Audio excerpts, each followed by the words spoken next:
It's the Arch Advocate Show for Friday, going into Labor Day weekend. Big weekend! 4-day weekend, people. Yay! You got Monday off. No case of the Mondays for you coming up next week. And going into this weekend, I want to leave you with a few thoughts. I was thinking about this, and I'm gonna try to keep this idea focused on strategy. But look, most people, if you can see it on social media, you can see it on mainstream media, the news, and no matter where you take your news, be it Fox or CNN or MSNBC or wherever, right? All different outlets, newspapers, right? What you're hearing about happening in other lands, everything that we are going through right now, we are all going through it as a planet, as one people. And the overwhelming majority of people are simply looking around saying, I have no idea what's happening here. I guess all the rules have changed and I didn't get the memo. I was not updated on what the new rules are, right? We all feel that way, and that's really what this show is dedicated to, is to you. Look, man, you're not alone, right? I feel it too. Everybody else who's listening feels it too. You're not alone in that. Like, whatever happens, like, just know, like, man, you're not alone. And one thing is like, if you can look at this pragmatically, right? Pragmatic spirituality. Look at what's happening and just try to be a fly on the wall. Try to remove your emotions from it and just look at this economically. Right? Look at it as if it was a strategy that was being implemented by some opposing force. And now, I skirt the issue of spirituality and Christianity and other religions. I skirt it because I understand, like, look, there's a lot of different kinds of people, but two types of people are, there's atheists who are just like, I just don't think there's a God at all, right? And then there's a lot of Christians who have never met Christ, right? They don't have a deep, rich, personal experience, on an ongoing basis with the Almighty, right? Their spirituality is just like a set of practices that make them, mysteriously make them feel better, which is good, right? Nothing wrong with that. Nothing wrong with feeling good. Feel good, look good, right? Anyways. But I think the reason for that is like in both cases, the thing that the atheist and the Christian who's living sort of an empty spiritual life, they have something in common, and I believe that this is the cause, is that both people have had the concept of God explained to them, that God looks like Santa Claus, right?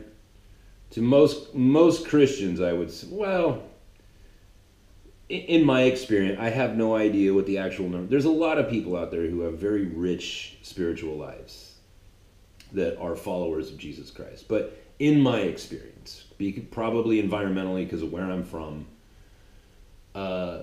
most people are not worshiping the Almighty Father of the universe. They are literally worshiping Santa Claus. And in fact, if you asked most Christians where I'm from, what does God actually look like? They would literally give you a description. Well, he's got, the Bible says he's got a big white beard.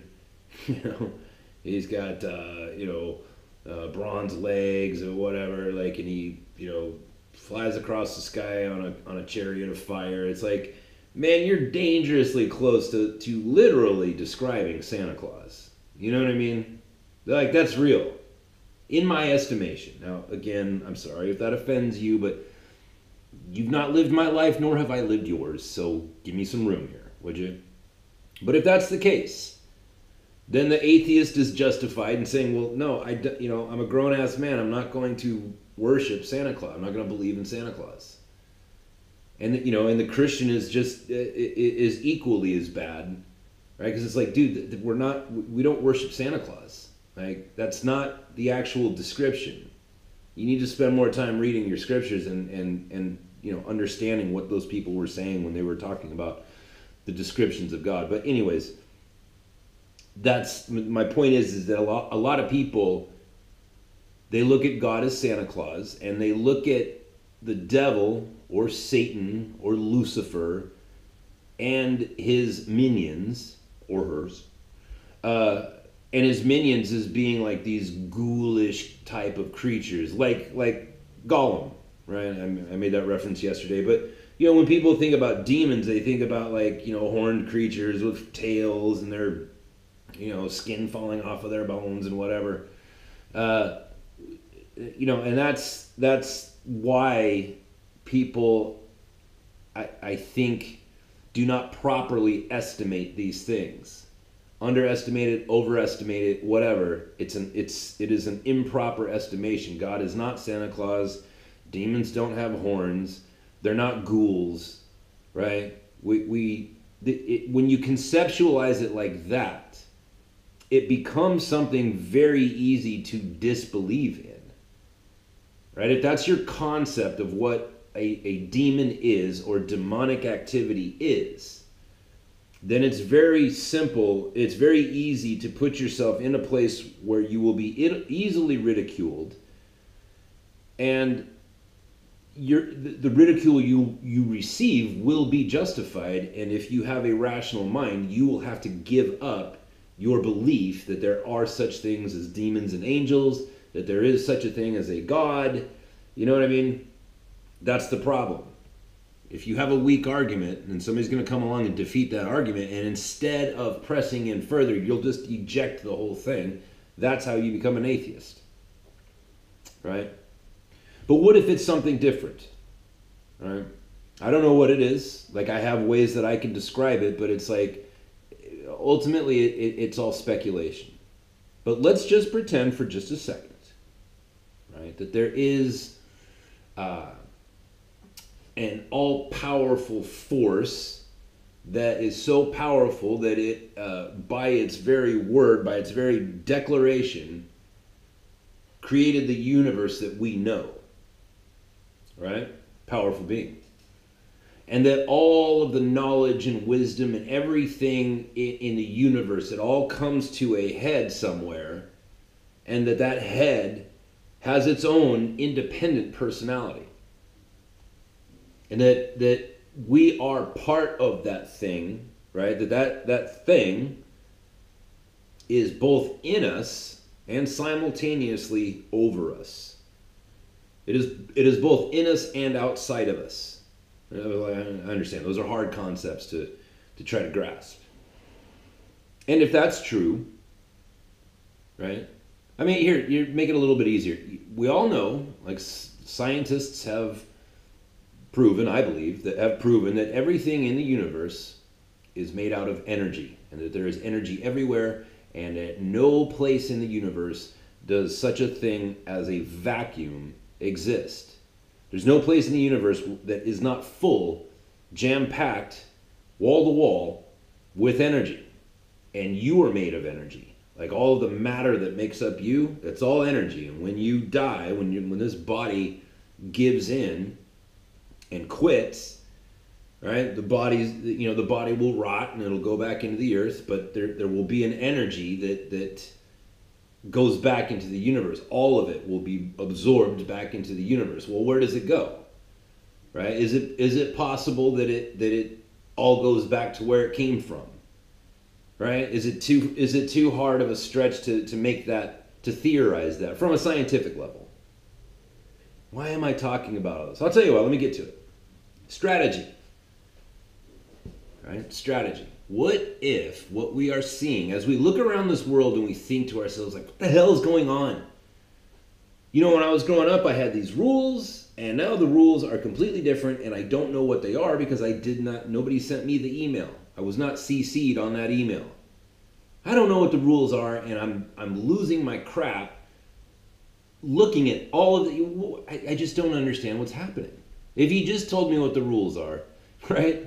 We're all feeling like the world has gone crazy, And let's just assume for just a moment that what we are experiencing right now is an assault, right? What if there was some dark force that was attacking the world, right? These problems that we're seeing in the differences between femininity and masculinity. There's a huge argument in the educated Western Christian world right now about the significance of masculinity and femininity, right?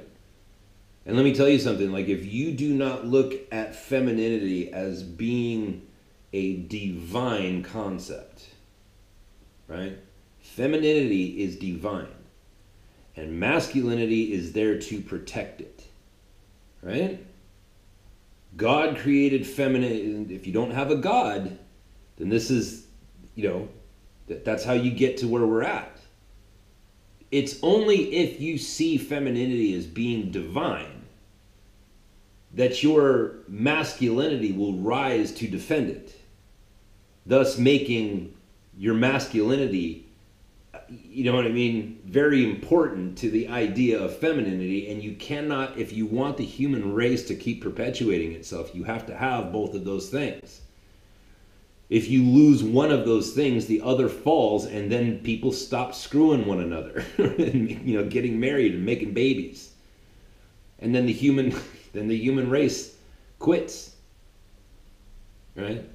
And there's a great many other perversions that would be caused, from but what I'm saying is like, what if this isn't just some part of the normal progression of sociological evolution as it applies to mankind?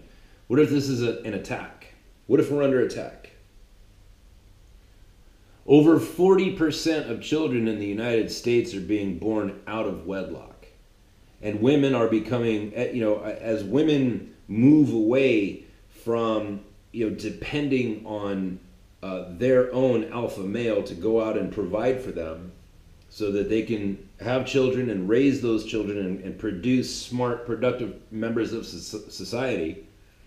Instead, they have created this new alpha male called the state, where the state provides them money, the state provides them a meager existence, and children are being raised without men around to protect them. And then all these evils are coming about. And it's like, well, what if the reason why the divorce rate is so high and so many children are being born out of wedlock, and men are being forced, even in the case of when a woman rapes a man, like a teacher rapes her teenage student, and then she gets pregnant, guess what happens? The state then still makes that rape victim, that man, pay for that child. It's one of the most bizarre things, but this is what's happening in our society. What if that was a demonic attack? A military campaign that is being successfully executed. You have to at least consider that as a possibility, because if there's one thing we know, like, people don't work together that well. People don't come together for any purpose that well. You know what I mean? To carry out such a large scale assault. And for what purpose? To deprive mankind of like their spiritual needs. You need to have a father in your life. If you were born into this earth, you need to have a father. Right? You need to have a 2-parent household. That is, like, biologically speaking, in the scientific realm, we can see that we are a species that mates. We are what's called a mate for life species, and we have deviated from that. And nothing but bad is coming from it. There's nothing good that's happening because of our recent, right? I mean, this has only been going on since about just after the end of the Second World War. That wasn't very long ago, people. That was only 70 some years ago. Not even that. There's people alive today that were alive then. Right? This whole divorce culture and having children out of wedlock and aborting babies and Like, this is all brand new stuff, and nothing good has come out of it.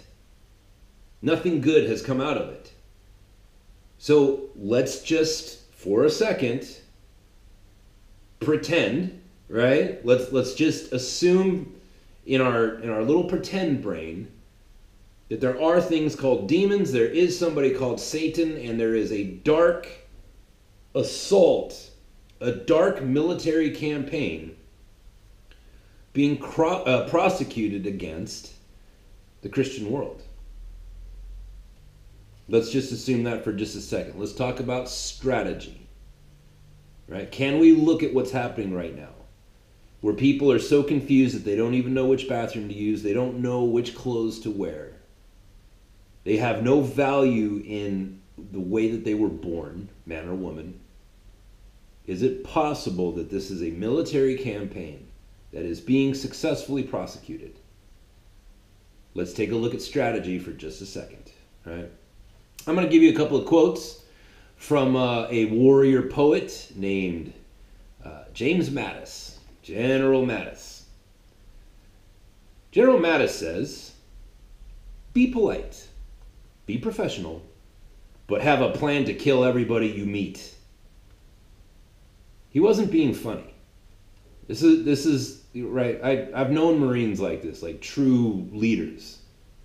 True warriors of men. Be polite, be professional, but have a plan to kill everybody you meet.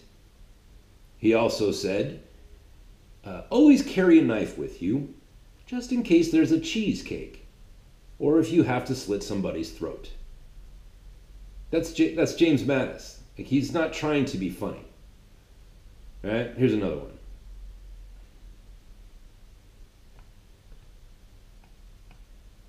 Now, he said this when he was put in charge of, the campaign in the Middle East. He said, listen, quote, "I come in peace. I did not bring artillery, but I am pleading with you with tears in my eyes. If you fuck with me, I'll kill you all." End quote. Here's another quote. Again, he was speaking to the leaders of our enemies. He says, we've backed off in good faith and tried to give you a chance to straighten this problem out. But I'm going to beg with you for a minute. I'm going to plead with you. Do not cross us, because if you do, the survivors will write about what we do here for 10,000 years. End quote. Now this will be the last one for today. He said, quote, "Find the enemy that wants to end the American experiment and kill every one of them until they're so sick of the killing that they have to leave us and our freedoms intact." Now, I believe that we are in that time. We're not approaching it anymore, we're there. Find the enemy that wants to end the American experiment and kill every one of them until they're so sick of the killing that they leave us and our freedoms intact. Right? There is a purity in that. Right? There is constitutionality, whatever. There's constitutional precedent for living out of that place. There is a war on right now. There's a war on for your mind, as InfoWars will tell you. There is a war on for your soul. There has been a vicious military campaign that has been prosecuted to undermine the authority of the Father. There has been a successful military campaign to steal the word Father out of the mouths of children. To where that word Father or patron, patriarchy, that word is now a curse on people's lips. They cannot even speak it. That's demonic. That is a military campaign in a whole nother realm. If the objective is to defeat your enemies, right? If you think about it in a practical sense, you've got tanks, you've got airplanes, you've got bombs, you've got infantrymen, you've got, rifles and hand grenades and that sort of thing. Like, what's your objective? Well, our objective is to completely destroy our enemy. We want to kill them all so that whoever's left will then be more accommodating to our will, right? Because it's mostly going to be women and children at that point, right? Because you've killed all the men. That's what a military strategy is. It's when all the men go out and they fight each other, and then ultimately one of those sides, all the men will be dead, right? And then who's left? Well, the women and children are left. Those people are going to be a lot more easy to subdue. So how would you, if you were a military genius, how would you go about destroying all the men, right, on a spiritual level? Would you not seek to make it so that people can't even use that word Father? And if it's you know what I mean? Like if you're like me, this was a struggle in my life for a long time. My dad left when I was 1.5. That word Father was, it took a great deal of pain and tragedy in my life for me to be confronted with the fact that I could not call out to the Father. Because that word invoked so much hatred and disappointment that you know what I mean? Like, I had to confront that.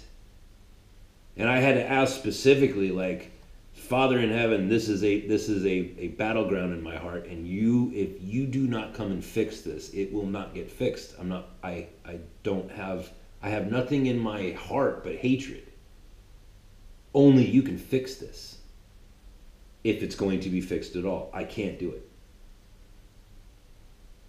So you look around and you see people, they can't use the word Father, they have absolutely no regard for, the balance, right? The symbiotic nature of femininity and masculinity. They have no regard for that balance. And now we have people just running around calling everybody a Nazi, and the patriarchy is this great unseen evil that's destroying the world, and men are evil, and white men are even more evil, and men, you know what I mean? Like, it's could it be, right? Could it be that there is a great dark force at work that is implementing a military campaign to a large degree of success? Right? And you can look at that and you can get all bummed out about it and be like, oh yeah. Like, if you totally agree with that, you could look at that and be like, that's right, that is being very successful. Man, we're losing. Well, I'll tell you something. Hitler actually won that war. He was successful. He took over Europe. There is no disputing that. He completely overthrew Europe. Right? He lost in the 11th hour. You know what I mean? Like, he ran a campaign where he was winning the entire time. Right up until the very moment that he wasn't winning, and that's when he died. Right? The Civil War in the United States.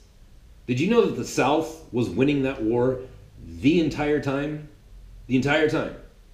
You know why? Because everybody in the South, they weren't city boys. They were country boys.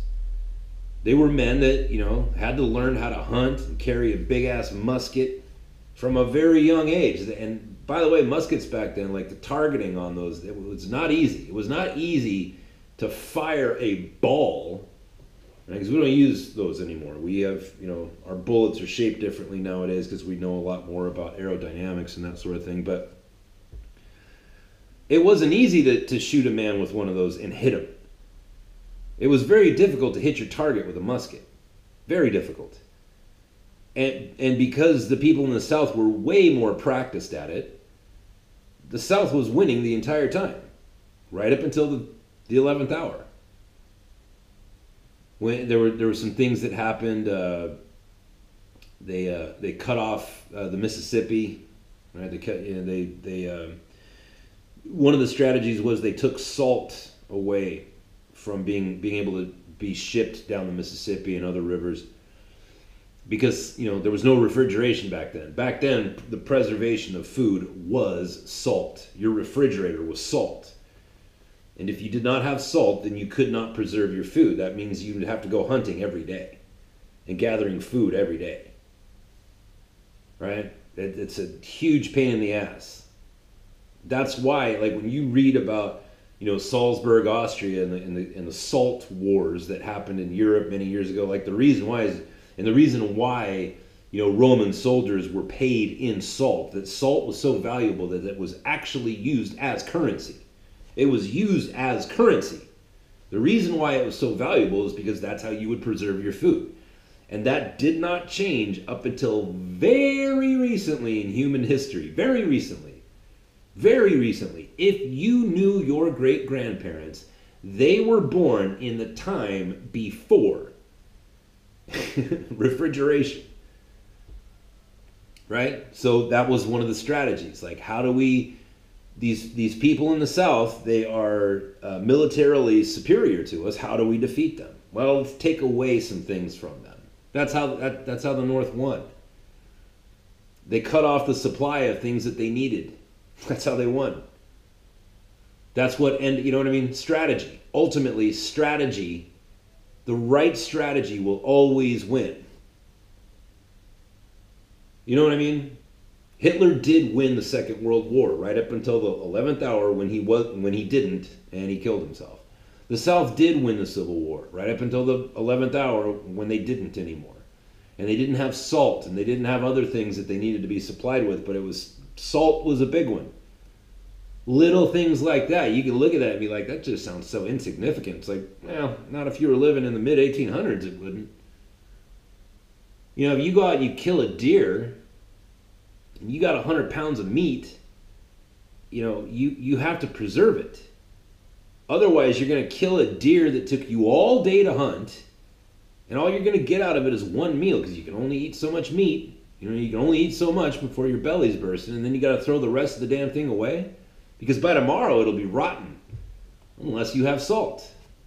Then you can kill a deer, and you can eat that damn deer for 2 weeks. You don't have to go hunting again for 2 weeks. That buys you a lot of time to go do other stuff. And if you don't have that preservation mechanism, you see what I'm saying? Anyways, strategy. There was a military general, and I don't remember who it was, but when he was a young man, he was at West Point. And one of the things that they were studying was strategy, and they said, well, how could General Custer have won the battle of the Little Bighorn? I almost said Wounded Knee, but it was Little Bighorn. How could he have won that battle, right? Because Custer took a handful of men and he went to go fight like 2,000 Sioux Indians, and he went out there and he just absolutely got slaughtered. All of his men got slaughtered. He used a horrible strategy and, whatever. And this guy that went on to become like one of the great generals, he said, well, if he just could have convinced the, whoever they were, if he just could have convinced the enemy to come across that hill one at a time, he could have killed them that way. If only he could have just convinced them to come across one at a time. And the thing about that is that everybody laughed and said, oh, don't be ridiculous. However, he was absolutely right.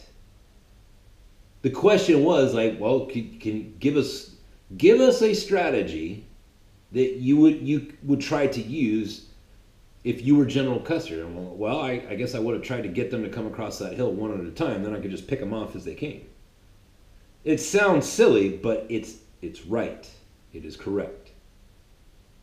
But it sounds so audacious and silly, that you can laugh it off, but think about it. What if you could convince a nation of people, both men and women, that masculinity, like this thing that we're born with, is evil? 50 years ago, people would laugh at you, right? How do you get your enemy to come across one at a time? That's what we're doing when we see our people giving in to this doctrine of demons. Our masculinity is being attacked and defeated. I mean, not mine, not yours, but as as a society. Do you not see what the correlation there? Like, how do you win that battle? Like, if you're an evil force, how do you win that battle? How do you get people to come across the hill one at a time? Right? Because that's what we're doing. Little by little, one by one. You remember back in the day, like I don't know, 20 years ago, the gay marriage debate. You remember what that was all about? It wasn't, you can say, well, it was just Christian people saying, well, our Bible says this and our Bible says that. It's like, well, I mean, that was part of it. But I mean, the real legal objection, like when they would go to court and that sort of thing, is you can't go into court and say, well, my book says this. They would go into court, and the people who were opposed gay marriage, they said, look, the thing is you don't have the same standing as us because you can't procreate. But if we give you the right to marry the same as us, then when you adopt children, you will have the same authority in in the Parent Teachers Association and as it applies to our schools and our society. You will be equal to us. You are in no way equal to us. You cannot procreate because of your lifestyle. When you die, your bloodline ends. Ours will live on. And we don't want you to have the same authority as we do when it comes to the education of our children and the safety and well-being of how we structure our society to make sure that our children and our women are safe. You don't like women, and you are incapable of producing children. We don't want you to have the same authority as us. And the gay people would say, oh, no. We're not going to come after your children. We're not going to come into your schools and try to teach them about being gay and that it's okay. We just want to be married just like you. Just let us have this one thing. Right? They swore up and down, no, we're not going to come into your schools and try to indoctrinate your children with our beliefs. And what was the first thing that they did? Right? We came across that hill one at a time. And we got picked off. Right? We gave in. People want to get divorced in the Western world. One at a time. It's the sexual revolution, man. Don't you get it? What are you, some Puritan? One at a time, we gave in. And now look at what we have. A divorce rate that's through the roof. Over 40% of children in the United States are born out of wedlock. Destroyed homes and women running to this new alpha male called the state. One at a time. Right? Strategy. Here's a fun little story for you. Do you want to know what the biggest military campaign that the United States has ever waged was? And when I say biggest, I mean percentage-wise. Right? Percentage of, whatever, like right now, 100% of military assets would include, all the aircraft carriers and tanks and F-18s and nuclear bombs and the things that they have out in space, spying on other people, like all those things. That's all inside the military. But all of that stuff that we have today, somewhere there's a number called 100%. You know what I mean? Like there's 100%. Do you want to know what the percentage-wise, the largest military campaign ever launched was? You might be thinking Afghanistan, since that's the longest war we've ever been involved in. Still involved in it to this day. It's finally official that is a multi-generational war. That there are men who fought in Afghanistan, in this particular war in Afghanistan, whose sons are now fighting that very same war. That's the first time that's ever happened in the history of the United States. a multi-generational war. But you want to know what the largest military campaign percentage-wise was? It was against the Mormons. This is kind of a funny thing. So the Mormons, they got kicked out of everywhere they went. Joseph Smith even got killed, right, for that nonsense that he was sharing with the world back then. And the Mormons, they just kept moving. They had to keep moving westward because everywhere that they went, they would show up and the Christian people would be like, no, you're a heretic, we need to kill you. And a lot of Mormons were killed, so they just kept moving.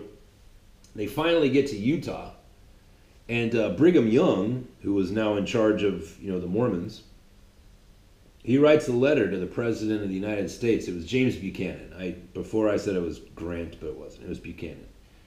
He writes a letter to Buchanan, and he says, hey, listen, we finally found a place that we like, and we just want to be left alone. So here's the thing. We're going to take Utah, Idaho, Colorado, Arizona, California, well, the Arizona territory. We're going to take the entire west of the United States, and this is just going to be Mormon land. So we're gonna have our own nation. Just leave us alone, right? This was right smack after the Civil War. The Civil War had just ended,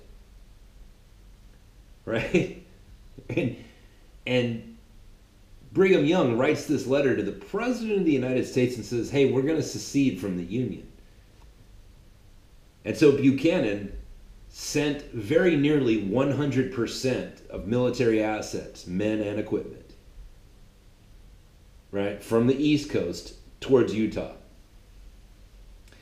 He was so upset about it. He was so upset about getting this letter from Brigham Young, that he made a blunder that is still talked about to this day. He launched the military right before the winter started, which back then you wouldn't do. You wouldn't do that because it's like you've got an 8-month journey, 6-month journey across the United States. You're not going to do that smack in the middle of winter. You're going to wait till next spring, right, so that you don't get hit by snow and lose a bunch of men, dying from the elements. But he did it. That's how pissed he was. He says, no, we're not going to do this again. We just finished the bloodiest war, ever.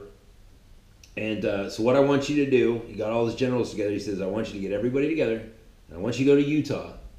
And anybody who's not an Indian, all these Mormons, I want you to kill every single one of them. He said, just go and exterminate those people. And it was because of his timing that the Mormons did not get slaughtered.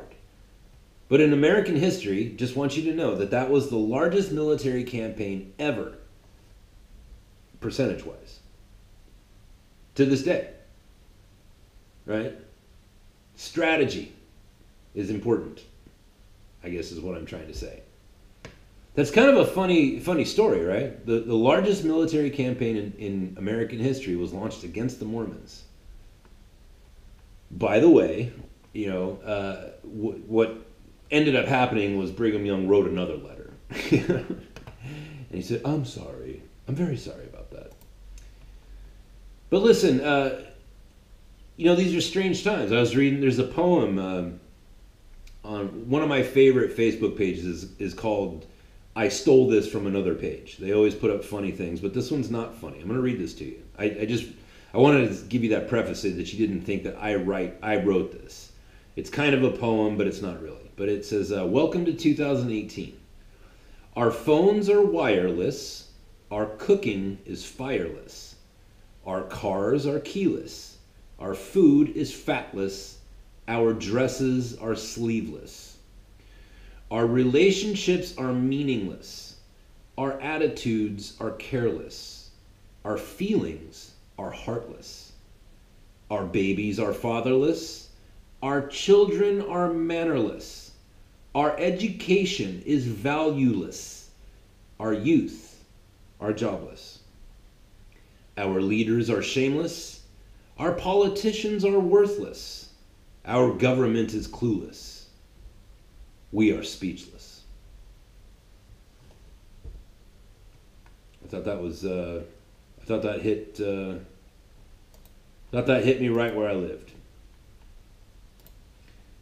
Is it possible that there is some dark force that is attacking us and is attacking the very fabric of humanity? And if so, what are its strategies? What is it doing? Is it trying to draw us across the hill one at a time? Does the divorce rate and the rate of fatherlessness in the Western world, is it possible that there is some satanic or demonic, or however it is that you want to conceptualize it, is it possible that there is an outside force that is benefiting from these victories and has a greater objective in mind? Is it possible that men are being slaughtered so that there's nothing left except for the women and children so that they may be subdued? And are we giving into this strategy and agreeing to come over that hill one at a time? Right?